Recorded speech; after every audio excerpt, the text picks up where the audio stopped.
Good afternoon my dear student, teachers and parents. I am always praying for your healthy and happy life. और आपकी दुआओं का असर है कि मैं आपसे बात कर रहा हूँ। दुआ करते रहना मैं ठीक रहूँ, ताकि मैं अपने बच्चों को जितना हो सके अपने एक्सपीरियंस और नॉलेज के हिसाब से गाइड कर सकूँ। मेरे प्यारे बच्चों, सबसे पहले एक 2 दिन बच्चों के बहुत सारे फ़ोन, बहुत सारे मैसेज और बहुत बच्चों ने फ़ोन किया। और 2 दिन थोड़ा तबीयत का भी मसला था। तो इसलिए बेटे, एक तो बच्चों को जो इस वक्त सबसे बड़ी परेशानी है वो है कि सर अभी मेरिट लिस्ट का क्या। तो बेटे, जो उसका प्रोसेस है वो चल रहा है। आपको कल 11th की डेट है, तो जो उसका प्रोसेस है जैसा आगे है उसको फॉलो करते रहो, देखते रहो। और वो अपनी जगह प्रोसेस चलता है, क्योंकि जो भी उसमें होते हैं बच्चों का कोई आते हैं इश्यूज़। और कई बच्चे पूछ रहे हैं कि लेट कैसे हो गया इतना। देखो बेटे, ऐसा नहीं है। जेके बोर्ड, सीबीएसई के लगातार कब से एक आता है रिज़ल्ट, फिर दूसरा आता है, फिर ऐसे कई बार ऐसे मसले भी हो जाते हैं। तो ये देखा जाता है कि सारे बच्चों के साथ जो है बिल्कुल, और ये मैं बता दूं, ये सिस्टम बिल्कुल ट्रांसपेरेंट है। और दूसरे नंबर पर कोशिश की जाती है कि जितना अच्छा हो सके बच्चों के लिए अच्छा ही किया जाए। अब एक बच्चों का दूसरा जो बहुत ज़्यादा बच्चों का टेंशन से भरा हुआ कि सर डॉक्यूमेंट हमने कौन से लेके जाना है। देखो बेटे, डॉक्यूमेंट्स का मैं आपको एक बता देता हूँ। आप भले ही सुनते हैं सबकी, वो सुनते रहें, लेकिन फिर बच्चे अगर इतना सुन के इधर से फिर क्यों परेशान होते हैं। जब आपको मैंने कहा है कि भाई ये मैं कोई चैनल नहीं है, ये बच्चों ने बना के रखा हुआ है और मैं अपने एक्सपीरियंस और नॉलेज के हिसाब से शेयर करता हूँ। और खाली शेयर ही नहीं करता हूँ, मैं भी लर्न करता हूँ। अगर बच्चे कोई अच्छी बात बताते हैं तो मैं भी उसको सुनता हूँ, मानता हूँ, अपने आप में सुधार लाता हूँ। लेकिन जो सही है और जो बच्चे को गाइडेंस चाहिए, उसके हटकर कोई सुन के आए और समझाने लगे और बताने लगे, तो वो बेटे मैं भी अपना जो है गलत बातों से अपने दिमाग से ये नहीं डाल के तो मैं बच्चों के लिए, बाकियों के लिए भी कोई गलत बोलूँगा, वो कभी नहीं होगा। इसलिए आपका जो भी डॉक्यूमेंट्स की आपको है, अब क्या होगा, जैसे ये मेरिट लिस्ट का होगा, ठीक है, फिर अलॉटमेंट का होगा, फिर आपका जॉइनिंग का प्रोसेस होगा। तो जब जॉइनिंग का होगा तो आपके डॉक्यूमेंट्स होंगे। तो फिर क्या होता है कि अभी जैसे अलॉटमेंट हो गया, आपको जैसे ही कॉलेज का अलॉटमेंट लेटर निकलेगा तो एआईसीटी से आपको आएगा अलॉटमेंट लेटर, जो आप अपना पोर्टल देखते रहना, उसमें से आएगा अलॉटमेंट लेटर। और जिस कॉलेज में आपकी एडमिशन हुई होगी वहाँ से आएगा वेलकम लेटर। जो वेलकम लेटर आता है, जो यहाँ से अलॉटमेंट लेटर होता है, उसमें ये तो लिखा है कि आपको ये कॉलेज अलॉट हुआ, ये ब्रांच, सारा उसमें वो चीज़ लिखी होती है। और साथ में क्या इंस्ट्रक्शंस हैं वो भी नीचे लिखा होता है। और जहाँ पर आपने जो जाना है, वो जो वेलकम लेटर भेजते हैं, उसमें वहाँ के प्रिंसिपल का, नोडल ऑफिसर का, जो भी कंसर्न होते हैं, उनका कॉन्टैक्ट नंबर भी दिया होता है। तो फिर क्या करते हैं बच्चे, उनको क्या करना चाहिए, इस जैसे ही आपको ये मिले तो सबसे पहले आपने उस कॉलेज के वहाँ फ़ोन करना चाहिए कि सर मैं जम्मू और कश्मीर, लद्दाख से भी दूर दराज इलाके में इसमें रहता हूँ और वहाँ से फिर कोई डॉक्यूमेंट लाना मुश्किल होता है। आप प्लीज़ मुझे गाइड करेंगे कि आपके सिस्टम के हिसाब से, आपकी यूनिवर्सिटी और आपके इंस्टीट्यूशंस के हिसाब से कौन कौन से डॉक्यूमेंट चाहिए। और फिर उनके साथ आप डिस्कस कर सकते हैं और जैसा वो डिस्कस करके बताएं, क्योंकि आप जब एक बार गए और एक डॉक्यूमेंट कोई नहीं लेके गए तो फिर वहाँ पे आपको प्रॉब्लम आ गई, तो फिर थोड़ा सा बच्चे कई बार इसी में टेंशन में पड़ जाते हैं। मेरे प्यारे बच्चों, आपको मैंने पहले ही बोला है कि एक आप फाइल लगा लो जिसमें सारे डॉक्यूमेंट अपने रखने हैं। एक तो वो फाइल, दूसरी वो फाइल लगा लो जिसमें हर डॉक्यूमेंट की जो हर डॉक्यूमेंट की 2 अटेस्टेड कापीज़, यानी कि फ़ोटो कापीज़, या जैसे भी मांगते हैं वो सेल्फ अटेस्टेड कापीज़ जैसे हैं, वो 2 आपने सेट साथ में लेके जाना है। अब क्या क्या चाहिए, वैसे तो हम आपको कोई भी बता देगा कि भाई आप माइग्रेशन सर्टिफिकेट देख लो, है ना, आप ट्रांसफ़र सर्टिफिकेट देख लो, आप उसमें वो ट्रांसफ़र सर्टिफिकेट देख लो, प्रोविजनल सर्टिफिकेट देख लो, ऐसे हम बताएंगे 12th के जो हिसाब से आपके आते हैं। कोई ट्रांसफ़र सर्टिफिकेट है, माइग्रेशन सर्टिफिकेट है, स्कूल लिविंग सर्टिफिकेट है 12th के बोर्ड का, तो ये आपको बताते हैं तकरीबन।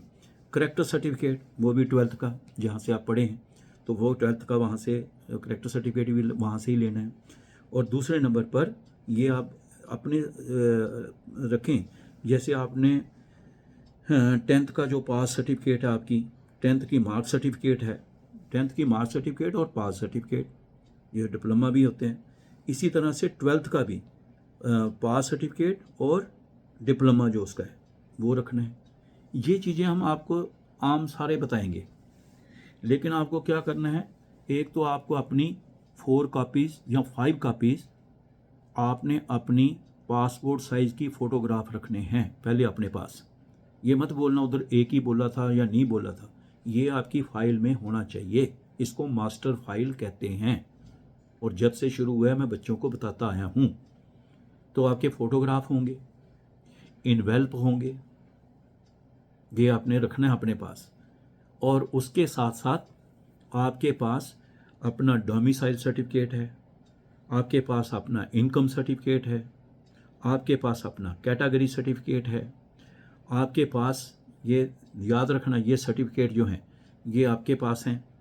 आप जब यहाँ से कोई बच्चा बाहर पढ़ने जाता है तो इस जेके बोर्ड ऑफ स्कूल एजुकेशन से, सीबीएसई से उसका रिश्ता एक किस्म का काटता है और उस यूनिवर्सिटी के साथ जुड़ जाता है जो जहाँ पे अब वो पढ़ेगा और डिग्री लेगा, इंस्टीट्यूशन जिसके साथ एफिलिएटेड होगी। इसलिए माइग्रेशन सर्टिफिकेट ले लेते हैं। स्कूल से ही स्कूल लिविंग सर्टिफिकेट मिल जाता है, प्रोविजनल सर्टिफिकेट मिल जाता है, और करेक्टर सर्टिफिकेट भी स्कूल से ही मिल जाता है। ठीक है, ये वहीं से मिलने वाले हैं। और जब ये मिल जाते हैं, 12th का जो आपके पास माइग्रेशन सर्टिफिकेट जो है वो आप जेके बोर्ड ऑफ स्कूल एजुकेशन से ले सकते हैं। अगर आप देखें तो एक दिन में भी मिल जाता है, 2 दिन में, लेकिन जल्दी से जल्दी लेना होता है, लेकिन जो जा रहे हैं बच्चे। उसके बाद आपके पास ये स्कूल से मिल जाना है, ये वहाँ से मिल जाना है। और 12th पास, 12th मार्क्स सर्टिफिकेट, 10th पास, 10th मार्क्स सर्टिफिकेट, डिप्लोमा जिसमें डेट ऑफ बर्थ का भी जिक्र होता है, उसका मतलब है कि बच्चे ने हायर सेकेंडरी क्लास जो है पास कर ली है, वो पास सर्टिफिकेट होता है। ये सारे डॉक्यूमेंट जो हैं ये आपने एक फ़ाइल में रख लेने हैं, इन्वेल्प रख लेने हैं, फ़ोटोग्राफ रख लेने हैं, और ये डॉक्यूमेंट रख लेने हैं। इसके अलावा अगर आपके पास अपने पेरेंट्स का भी 2 फोटोग्राफ, मदर का, फादर का भी, कोई आपके आउटस्टैंडिंग स्पोर्ट्स के सर्टिफिकेट हैं, आउटस्टैंडिंग आपके एनसीसी, एनएसएस के या और कल्चरल के, या किसी भी गेम और किसी भी स्पोर्ट्स, किसी भी कल्चरल, किसी भी एक्सटेंशन एक्टिविटीज़ में आपने एक्सेल किया हुआ है, आपके कोई न्यूज़ आइटम है, कोई सर्टिफिकेट्स मिले हुए हैं, उनको भी अपने साथ रख लेना। ये कोई बताएगा नहीं, क्योंकि शुरू से ही मैं बच्चों को बता रहा हूँ, और फिर कहाँ कहाँ क्या क्या करते हैं वो अलग बात है। तो ये सारे सर्टिफिकेट्स, अपने document certificate, up to date कोई आपका कोई और अचीवमेंट्स है उसका सर्टिफिकेट्स, ये सारे के सारे आपने इनकी 2 अटेस्टेड कापी यानी कि फ़ोटो कापीज़ भी रखनी है, और इसका ओरिजिनल की फ़ाइल अलग से बनानी है, जिसको आप बोलते हैं मास्टर फाइल। इनमें से वो आपसे खाली provisional certificate, character certificate, 10th 12th की मार्क्स सर्टिफिकेट मांगे, उसका पास सर्टिफिकेट मांगे, तो इतना ही अपलोड करना है। लेकिन इसके साथ कोई और भी मांगे तो वो आपके पास डॉक्यूमेंट होगा तो आप अपलोड कर देंगे। और उसके बगैर भी ये डॉक्यूमेंट आपके पास जो बाकी वहाँ नहीं भी अपलोड हुए, ये आपकी मास्टर फाइल में साथ में रहने चाहिए। और इसलिए कोई आपने, अगर आपके कोई परफॉर्मेंस है, इंटरस्टेट की है ना, कोई नेशनल लेवल है, इंटरनेशनल लेवल है, ये मैं किस लिए बताता हूँ जो कोई नहीं बताएगा। इसलिए बताता हूँ कि जब आप जाके वहाँ पे एडमिशन लेंगे, हमारे बहुत सारे स्टूडेंट जो हैं वहाँ पे अलग अलग सोसाइटी बनी होती है बच्चों की, कोई कल्चरल सोसाइटी बनी होती है, कोई डिबेट सेमिनार सोसाइटी बनी होती है। ये सोसाइटी मतलब है कि जैसे हमारे भी यहाँ पे एनएसएस वाले होते हैं, एनसीसी वाले होते हैं, ऐसे ऐसे। तो वहाँ भी ये है, और बाकी कई सोसाइटियाँ बनाई हैं और बच्चे ही उनको चलाते भी हैं under the guidance of teacher and principles वगैरह, मेन तो वही होते हैं। लेकिन बच्चों को ही दिया हुआ है कि ये सारा करो, वही मैसेज डालते हैं, ये करेंगे, डिज़ाइन करते हैं, बड़े बड़े फेस्टिवल लगाते हैं। कोई बच्चे कोई डोगरा डिश की लगाते हैं, कश्मीरी डिश की लगाते हैं, नेपाल का कोई लगाते हैं, है ना। तो आपको इन चीज़ों में अगर कहीं आपने एक्सेल किया है वो अपने साथ रखना है, और उन जगहों पे जाके, जैसे मैंने आपको बताया, हमारे बीए, बीएससी, बीकॉम हमारे पास बहुत अच्छे होते हैं जम्मू कश्मीर लद्दाख में, फिर भी बच्चे वहाँ क्या करते हैं कि ये तो करते ही करते हैं, इन एडिशन टू वो उसमें क्या करते हैं कि इसके अलावा भी बच्चे एक्सेल करते हैं। किस में? जो भी उनका अपना स्किल है, या जो भी उनका अपना टैलेंट है, जो भी उनकी अपनी प्रोफेशनली स्पेशलाइजेशन है, और फिर वो वहाँ पे भी एक अच्छा नाम कमाते हैं। और ये भी मैं बता दूं, कई बार इन्हीं चीज़ों के कारण भी बच्चे की बेहतरीन प्लेसमेंट होती है। एकेडमिक्स तो है ही, एक्सपीरियंस का बोलने का, क्योंकि वो अगर डायरेक्टली बोलने का काम नहीं, लेकिन जब इंटरव्यू में वो बोलता है उसमें वो कॉन्फिडेंस डिफरेंट होता है। इसलिए मेरे प्यारे बच्चों, आपने जा रहे हो, आप जो भी होगा थोड़े दिनों में आपका ये बनेगा प्रोसेस, इसके लिए आपने पहले तैयारी करके रखनी है। और वो कॉलेज अगर कोई आपको कह रहा है कि ये सर्टिफिकेट वो सर्टिफिकेट भी हमें यहाँ चाहिए होता है, हमारी यूनिवर्सिटी ये भी मांगती है ना। जैसे मैंने आपको बताया नर्सिंग में कई जगह पर वो एज का मसला होता है, तो सारी जानकारी प्राप्त हो और उसके हिसाब से बंदा फुली प्रिपेयर होके जाए तो कोई टेंशन नहीं रहती है। और अपना हेल्थ का हिस्ट्री, अपनी मेडिसिन, अपनी प्रिस्क्रिप्शन, अपने जो भी रिपोर्ट्स हैं उसके लेटेस्ट वो भी अपने पास फाइल रखना। भगवान ना करे कभी कोई प्रॉब्लम हो तो नई से आदमी का पुरानी बैकग्राउंड भी चलती है। और ये मेरे बच्चों, इन्हीं बातों के लिए मैं इस हालत में भी लगा रहता हूँ। मेरा कोई इससे कोई, मैंने कोई कहा ना मैं जेब से पैसे लगा देता हूँ, ये कोई वीडियो शीडियो मेरा कोई काम नहीं है ये, और ना ही ये ऐसा है। दिन रात बच्चों के साथ जुड़ा रहता हूँ, और उनकी जब मैं प्रॉब्लम सुनता हूँ वो मुझे याद रखें बाद में ना रखें, भले रखते भी नहीं हैं, ठीक है, लेकिन मज़ा ही उसमें है रिश्ता निभाने में, जहाँ उम्मीद ना हो। कोई उम्मीद मत रखो, एक्सपेक्टेशन मत रखो, लेकिन बच्चे जब प्यार से कहते हैं सर आज मैं जो कुछ भी हूँ आपकी बदौलत हूँ, आप अच्छा गाइड किया आपने, और उनके पेरेंट्स कहते हैं कि सर हमारे बच्चे हमारे से ज़्यादा आपको अपना बड़ा समझते हैं, और मुझे खुशी होती है फिर ये देख कर के वो भी अपने ही बच्चे हैं। इसलिए मेरे प्यारे बच्चों, आप Ajit Angral PM triple and motivation इसको YouTube पे सब्सक्राइब करके रखो। मैं बार बार कह रहा हूँ क्योंकि उन्हीं बच्चों का और मैं कई बार कहता हूँ अगर क्वेश्चन पूछना है तो वीडियो में पूछ लो कॉल में, क्योंकि उसका मेन जो कारण है वो ये होता है कि कहता हूँ पूछ लो, उसका मेन जो होता है वो इसलिए होता है कई जगह पर एक ही जगह पर कुछ लोग बैठे होते हैं, वो 10-20-50 सवाल पूछेंगे फिर अपने तरफ से वो बताएंगे। तो स्टूडेंट के लिए जो मेरा फैमिली मेम्बर है, ये फैमिली है, और आखिरी सांस तक मैं उनके साथ हूँ, और उनकी दुआएं हैं। अगर वो कुछ ना भी याद रखते हैं लेकिन उनकी दुआएं जितनी देर होती हैं, एक दुआ भी एक अच्छे बच्चे की काफ़ी होती है ज़िंदगी में। तो इसलिए मेरे प्यारे बच्चों, मैं इसमें जो आपको बताया है इनके ऊपर गौर करना, अच्छी तरह देखना। फिर भी कोई आपको पॉइंट हो या कोई प्रॉब्लम हो और वो बच्चा हो जिसने सब्सक्राइब किया हो, वो 9419144030 पे व्हाट्सएप पे अपना कोई नया पॉइंट भी भेज सकता है। और Ajit Angral PM triple and motivation से यूट्यूब से जो पॉइंट उसने सुन लिए हैं तो वो ठीक है। अब जिन्होंने नहीं सुना है वही दोबारा फ़ोन करें, सर कौन से डॉक्यूमेंट लेके जाना है, फिर दूसरा आएगा सर कौन से डॉक्यूमेंट लेके जाना है। इसलिए जिसने किया हुआ है और देखा हुआ है वो कोई नया पॉइंट पूछेगा, अगर मैं उसको बताना क्या मैं जानता हूँ तो मैं बता दूंगा, नहीं होगा उसने कोई नई बात बताई होगी उसमें भी मैं अपना माइंड लगा के पूरा बच्चे को कोशिश करूँगा इसको बताया जाए। इसलिए बेटे आप इसको ध्यान रखना, अच्छी तरह से करना। और एक बच्चों का जो बहुत टेंशन है कि सर कल है 11, 14 है लास्ट, और हमने जाना है, टिकटें करानी हैं, और कैसे पहुंचेंगे, क्या करना है, उसके बारे में बहुत सारी उलझन में लेके बैठे हैं। या वो CBSE का, कोई कहता है मेरा स्पोर्ट्स का, कोई कहता है मेरा ये, कोई मेरा ये। मैंने आपको सब कुछ कहा है कि जो भी ऑफिसर्स और जो भी लोग इस SSS के साथ जुड़े हुए हैं कहीं भी, वो सारे आपके शुभ चिंतक हैं। आपके इन दुख दर्द चीज़ों का वो ऐसा ही निकालते हैं हल जैसे अपने बच्चों का होता है। इसलिए ज़्यादा टेंशन मत लो, अपने डॉक्यूमेंट तैयार रखो, अपनी इन्फॉर्मेशन कलेक्ट कर लो जहाँ जाना है, और वहाँ के बारे में सारा देख लो। पुराने बच्चों के साथ भी संपर्क होता है तो बात करके पूछ लो, और आपस में भी एक दूसरे के साथ तालमेल रख लो। जिन जिनको लगता है तो ऐसा है रख लो, और जैसे ही आपको अपॉइंटमेंट में अलॉटमेंट लेटर मिलेगा तो वेलकम लेटर से भी देख लेना, उधर से भी बात कर लेना। और फिर जैसा भी समय होगा, कम समय होगा तो कभी जब कोविड का हुआ था इमरजेंसी हो जाती है थोड़े दिनों के अंदर ही, तो फिर वो ऑनलाइन भी ज्वाइन कर लेते हैं, फिर जाके फिजिकल ज्वाइन कर लेते हैं, और अगर थोड़े दिन हों तो फिजिकली ही इस वक्त जो है वो मांगते हैं। तो इन बातों के साथ पूरा अपना संपर्क करके घर वालों से मीटिंग शीटिंग कर लो, और अच्छी तरह से आप अपनी जाने की तैयारी करिए।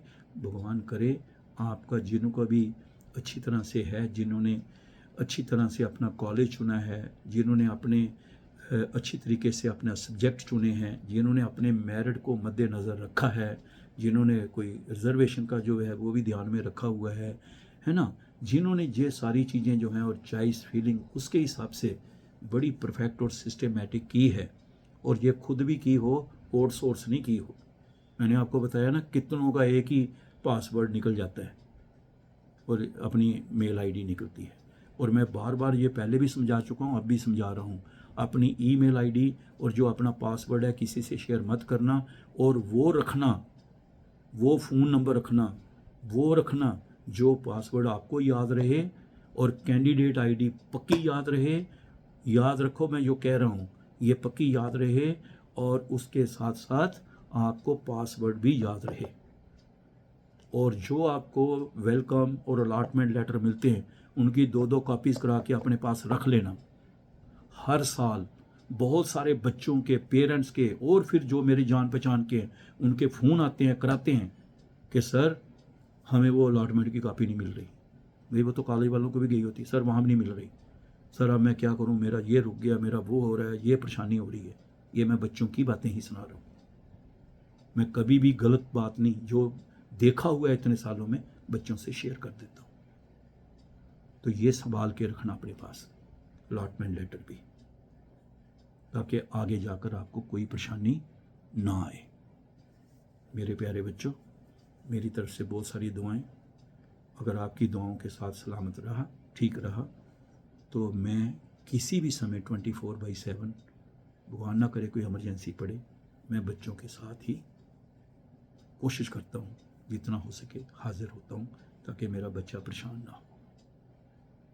और एक बात और याद रखना, जब जाना हो तो ये बातें भी देख के जाना कि अगर पहला दिन है कहाँ गुजारना है। कई बार बच्चा यहाँ से जाता है और वहाँ हो सकता है कोई छुट्टी हो, कई बार इधर छुट्टी होती है, जैसे हमारे यहाँ पे कोई छुट्टी होगी जम्मू कश्मीर और लद्दाख में, हो सकता है वो केरला में ना हो, या केरला की कोई अपनी छुट्टी होती है और यहाँ ना होती हो। तो हमें ये सारी चीज़ों को देख के जाना है। फिर कहीं उधर से फ़ोन, सर इधर आया, गेट पर कोई नहीं मिल रहा, ये हो गया वो हो गया। पूरा परफेक्ट आपको दुआ करना मैं ठीक रहूं, और मुझे भी भगवान से यही दुआ करता हूँ कि मुझे एंड तक सलामत रखना, क्योंकि मैं बच्चों को बहुत प्यार से देखा हुआ ना सारा, वो समझाता हूँ। बाकी कोई कागज़ देख के पॉइंट बता सकता है, लेकिन उन कागज़ों के पीछे ज़िंदगी की कौन सी उलझनों का जवाब है, वो शायद कईयों को थोड़ा अपना अपना एक्सपीरियंस होगा। इसलिए आप जो कुछ भी आज बताया है इसको आप तैयार करिए, और डॉक्यूमेंट जो है उनको आपने तैयार करिए। और उसके बाद ये जैसे भी आपका जो ये पॉइंट है आपके, जैसे बच्चे पूछ रहे थे कि सर ज्वाइनिंग ऑफ कॉलेज जो है और अपलोडिंग ऑफ डॉक्यूमेंट, क्योंकि फिर आपने डॉक्यूमेंट अपलोड करने हैं, तो वो डॉक्यूमेंट अपलोड करेंगे, कॉलेज वाले देखेंगे, उसके हिसाब से प्रोसेस होगा आगे, फिर आगे जाके वेरिफिकेशन होगी, फिजिकली जब आप दिखाएंगे सारे डॉक्यूमेंट, वो डिस्कशन भी आपसे होगी, जो भी है वो आपका चलेगा। फिर वो क्या है, वेरीफाइंग द ज्वाइनिंग डॉक्यूमेंट्स, जो आप डॉक्यूमेंट देंगे ज्वाइनिंग के वक्त, वो भी उन्होंने भी वेरीफाई करने हैं कॉलेज वालों ने क्योंकि उसके हिसाब से उन्होंने चलना है और फिर उसी के हिसाब से वो ज्वाइनिंग रिपोर्ट सबमिट करेंगे, तो सबमिशन ऑफ ज्वाइनिंग रिपोर्ट होगी। तो ये जैसे हो जाएगा। और बाकी आपका रह गया जैसे आधार का बताया था, आधार ऑथेंटिकेशन जो है वो भी by the special scholarship scheme student जो हैं उनका भी होगा। अब वन टाइम रजिस्ट्रेशन कराते हैं, कॉलेज वाले भी उसका अपने हिसाब से करते हैं। तो ये प्रोसेस होंगे और आगे आगे और भी कई बातें बताऊंगा मैं, जिनसे आपको आगे आने वाले समय में गुजरना है। भले ही आपको पूरे के पूरे पॉइंट पता हैं, सब ने सब बताए हुए हैं, लेकिन फिर भी मेरी जिम्मेवारी है अपने हिसाब से मैं भी जितना जानता हूँ बच्चों को बताता हूँ।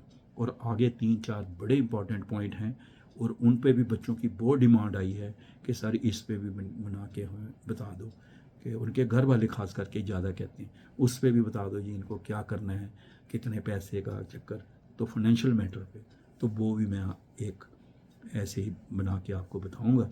और उसमें भी बड़ी डिफरेंट बातें होती हैं बच्चों की, प्यारी प्यारी, तो वो भी मैं कोशिश करूंगा। उन बच्चों के लिए जो लंबी बातें वीडियो देख के थोड़ा परेशान हो जाते हैं, उनको मैं कहूँगा ये ज़िंदगी का सफ़र है, ठीक है, और इस ज़िंदगी के सफ़र में पछताने से बजाय अच्छा है कि टाइम लगा के आदमी समझ के जाए, क्योंकि प्रदेश में जाना है। ये ऐसा नहीं है कि आप पुरानी मंडी से ऑटो पकड़ेंगे तो सीधा सतवारी पहुंचेंगे तो वहाँ से आके दोबारा सरवाल में चले जाएंगे, या लाल चौक से आप निकलेंगे बरजला पहुंच जाएंगे, ठीक है। तो ये ऐसा नहीं है कि एयरपोर्ट रोड से निकल के आप तो मेन चौक में आके मार्केट में जो मार्केट है ले की, वहाँ शाम को जहाँ सारे वही एक शिमला वाली ही है वो स्ट्रीट, तो वो वाली चीज़ें जो है ना, तो बेटे इतना नहीं है, दूर है। और अपना संपर्क रखना, और अगर कभी कोई आ भी जाए मुसीबत, बस दुआ करना कि मैं ठीक होना चाहिए। All the best, good day. Parents को भी बेटे नमस्ते कहना। God bless you.